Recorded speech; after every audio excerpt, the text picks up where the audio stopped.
누가복음 21장 1절부터 14절의 말씀으로 몽땅 눈길이 된 과부라는 제목으로 하나님의 말씀을 전하려고 합니다.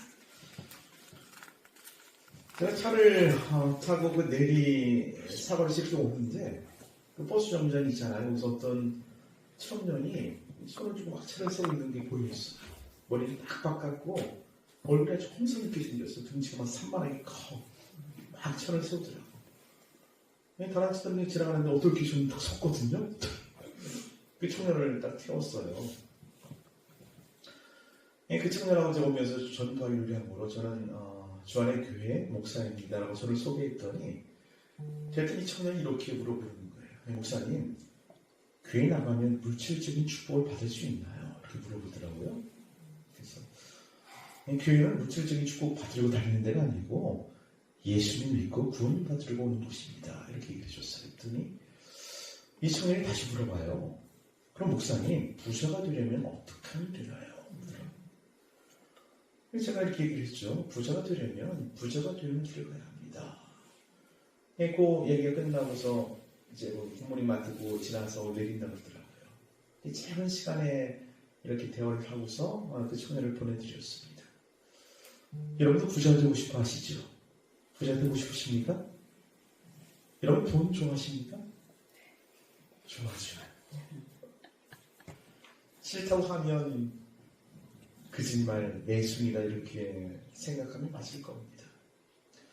근데 우리나라 민족, 우리나라 사람들은 대놓고 돈을 좋아하게 보이면 천박해 보이죠. 그래서 돈을 멀리하는 것이 선비의 정신이다, 이 미덕이다, 이런 문화 속에 우리가 살았습니다.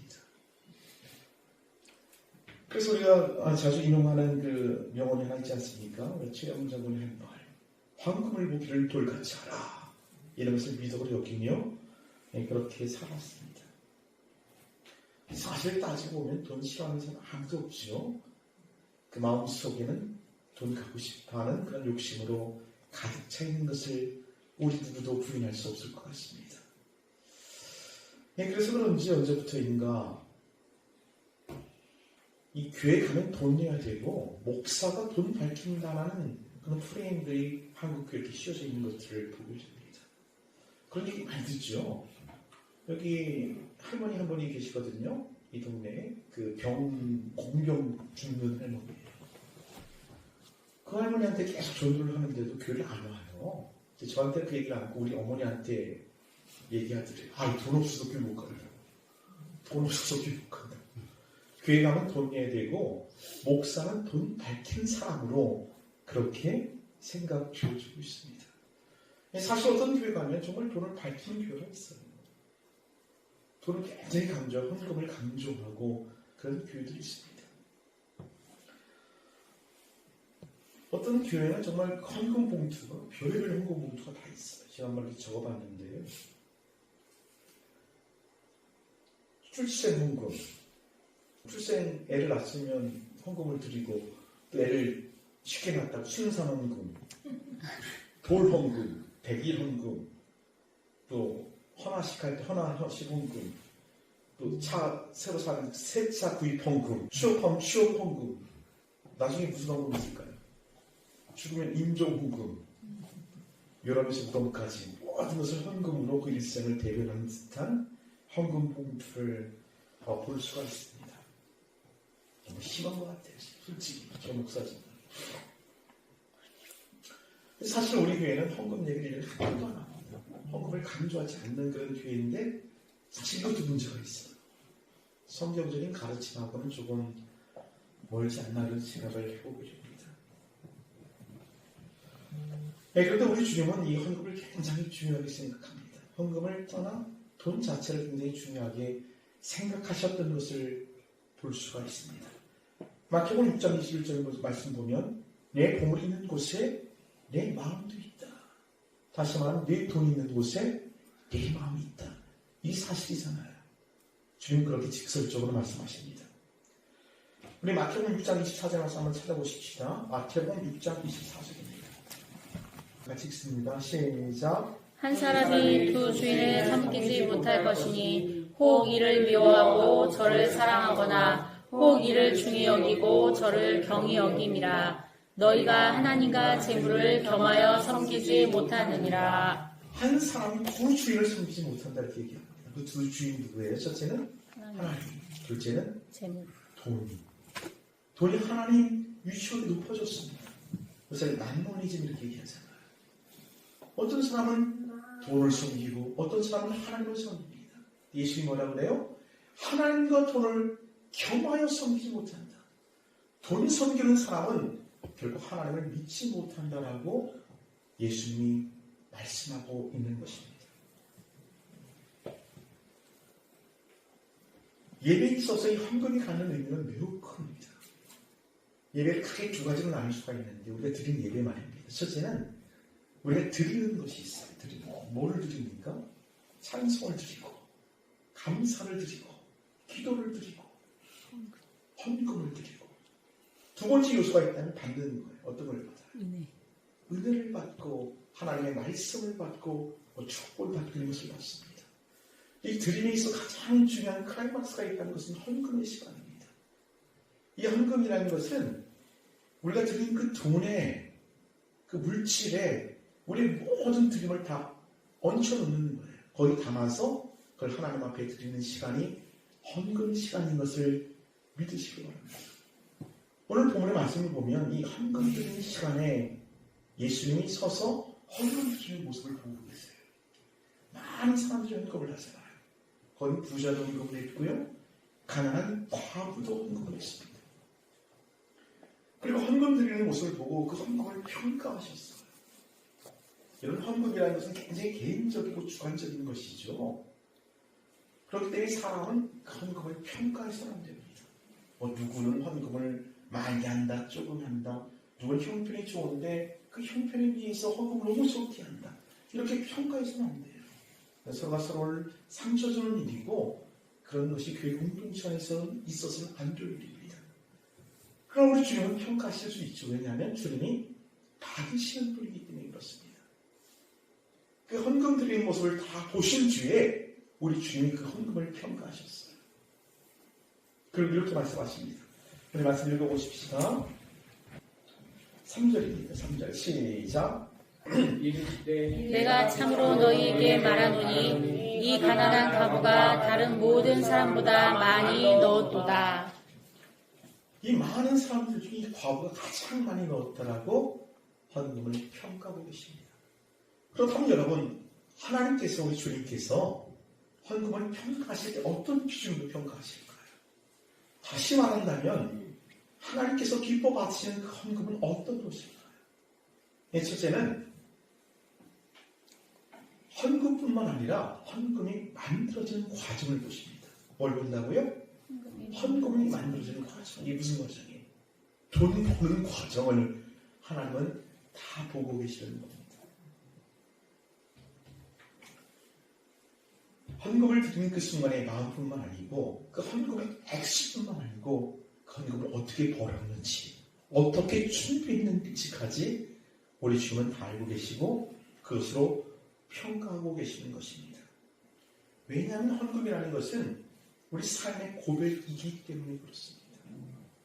창세기 4장에 보면은 아담의 아들 두 아들이 나오잖아요. 가인과 아벨이 나옵니다. 이 두 사람이 제물을 드리고 하나님께 예배를 드렸는데 하나님이 가인의 제물은 거절하시고 아벨의 제물은 받아주셨단 말이에요. 가인은 무엇으로 드렸냐면 곡식으로 드렸어요. 곡식으로. 그리고 아벨은 양의 첫 새끼로 드렸습니다. 근데 곡식이나 양의 첫 새끼나 그 제물에는 특별한 것이 없이 똑같은 겁니다. 하나님께서 다 받으시는 제물이거든요. 근데 왜 하나님은 가인의 제물은 거절하시고 아벨의 제물은 받으셨을까요? 우리 창세기 말씀 찾아보십시다. 창세기 4장 7절 말씀 읽어보십시오. 7절 시작. 네가 선을 행하면 어찌 낯을 들지 못하겠느냐. 선을 행하지 않으면 죄가 문에 엎드려 있느니라. 죄가 너를 원하나 너는 죄를 다스릴지니라. 아벨의 제물이 연락된 까닭은 그는 선한 삶을 살았고 가인의 제물이 연락되지 못한 까닭, 거절될 까닭은 그는 악한 삶을 살았기 때문에 그렇습니다. 주님은 그것을 보고 계시는 것이죠. 여러분 분명하게 기억하십시오.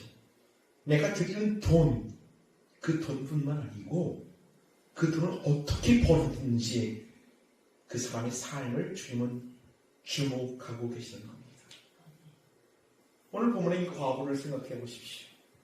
2000년 전에 과부라는 위치는 가장 절박한 상황도인 사람을 대변합니다. 아주 극심한 가난에 빠져 있는 사람이 과부입니다. 그런 변변한 직장을 구할 수가 없어요.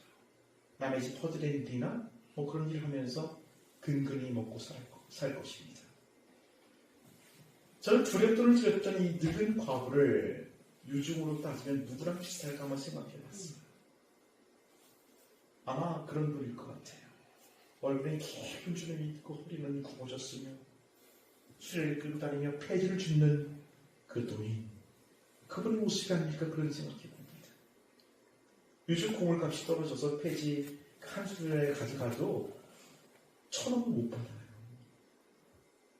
그래서 이제 그걸로 먹고 사는 노인의 이미지가 떠오르게 된 것이죠.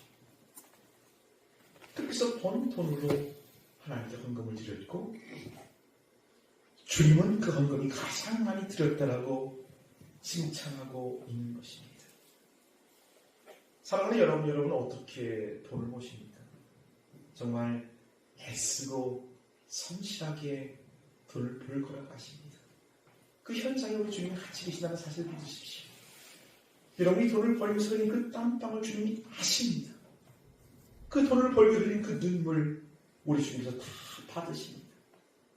그 가운데 일부를 구별해서 하나님께 헌금을 할 때 하나님 그 사람을 받으시는 거예요.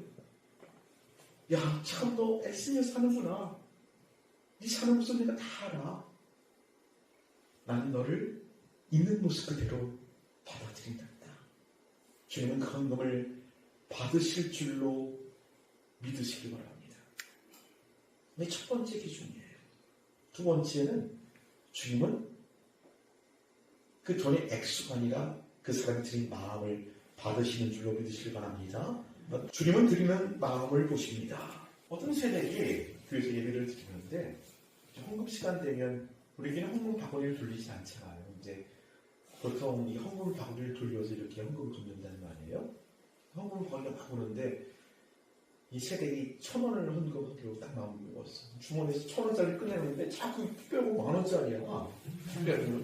헌금 바구니 막 오는데 그래서 이거 어떡하지? 했다 자기 앞에 딱 왔는데 딱 뺐더니 10,000원이야. 어쩔 수 없지 10,000원 딱 헌금을 했어.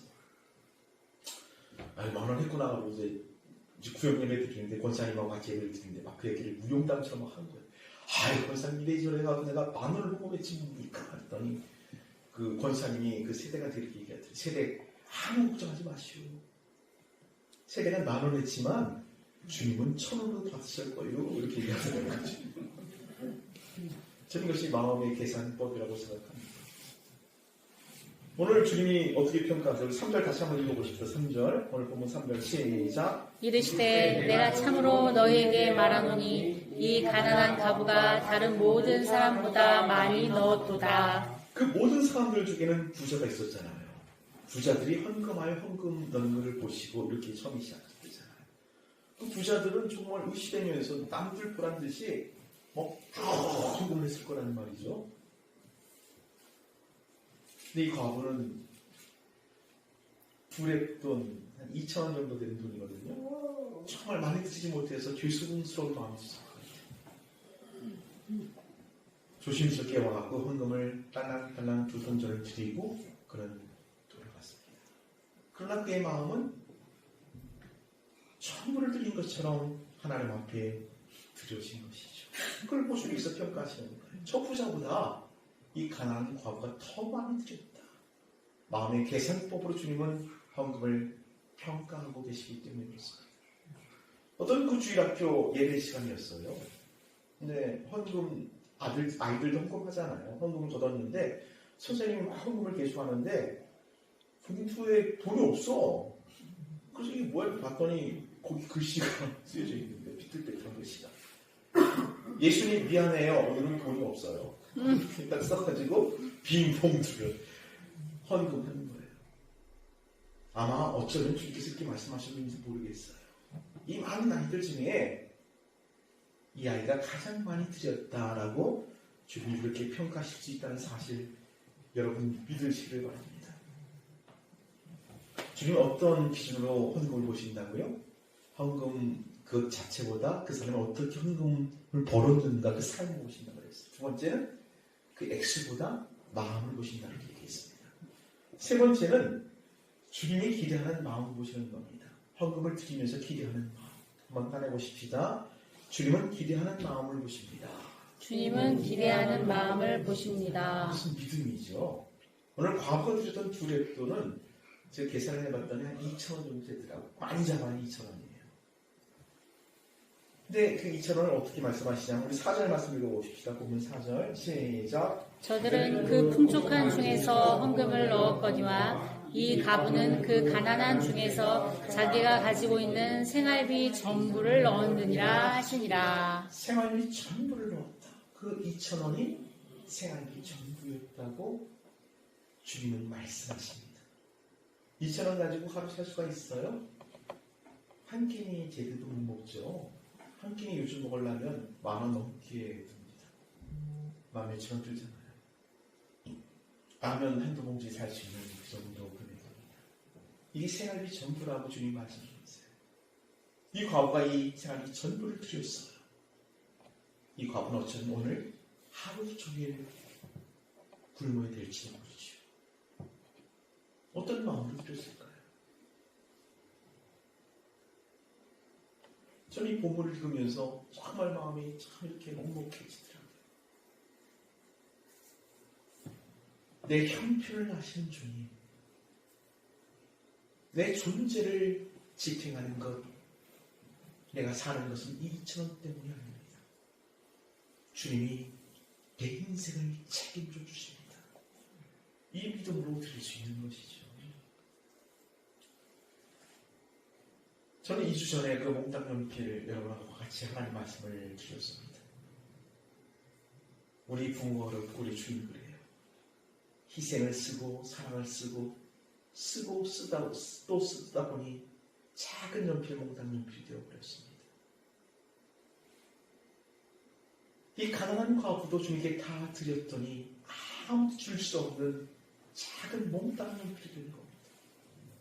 그 몽땅 연필이 된 그 인생을 하나님이 붙드십니다.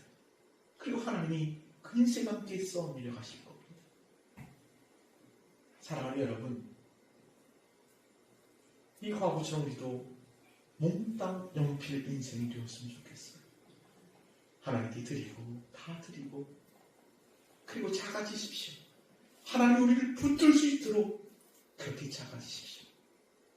하나님 여러분의 인생을 책임지실 겁니다.